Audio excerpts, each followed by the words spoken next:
नमस्कार, मी Amreen Khan. Aurangabad UCN TV नेटवर्कमध्ये आपले स्वागत. आता एक नजर आजच्या ठळक घडामोडींवरती. धनंजय मुंडेच घातपाताचा सूत्रधार, त्यालाच मुख्यमंत्र्यांचा वाचवण्याचा प्रयत्न. मराठा योद्धा जरांगे पाटलांचे स्पष्ट मत. याच पार्श्वभूमीवर नाकारले पोलीस संरक्षण. महायुतीत शिंदेंचा सन्मान राखला जात नसल्याचे शिवसेना नेते अंबादास दानवेंचे मत. ग्रामीण पोलिसांची धडाकेबाज कारवाई. ऑनलाईन फसवणूक करणारे आंतरराष्ट्रीय पोलीस बंद करीत 8.5 लाख रुपयांचा मुद्देमाल करण्यात आला जप्त.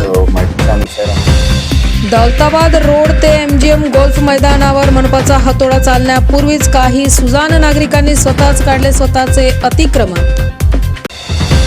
जवाहरनगर पोलिसांनी 1 वर्षापूर्वी चोरीस गेलेली स्प्लेंडर प्लस मोटरसायकलसह आरोपीस घेतले ताब्यात.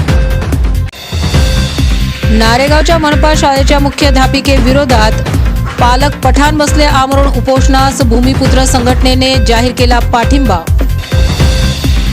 नारेगावच्या मनपा शाळेच्या मुख्याध्यापिकेविरोधात पालक पठाण बसले आमरण उपोषणास. भूमिपुत्र संघटनेने जाहीर केला पाठिंबा. मालेगाव तालुक्यातील चिमुकली अत्याचार प्रकरणी आंबेडकर नगर येथे सत्ताभाऊ नवगिरे मित्रमंडळातर्फे कॅन्डल लाईट मोर्चाचे आयोजन. आकाशवाणीतर्फे नवी दिल्लीत आयोजित बहुभाषिक कवी संमेलनात महाराष्ट्रातून मराठी नेतृत्व करण्यासाठी दासू वैद्य यांची करण्यात आली निवड. संतगुरू रविदास सेवा संघ समितीतर्फे गुणवंत विद्यार्थी गुणगौरव सोहळा थाटात संपन्न.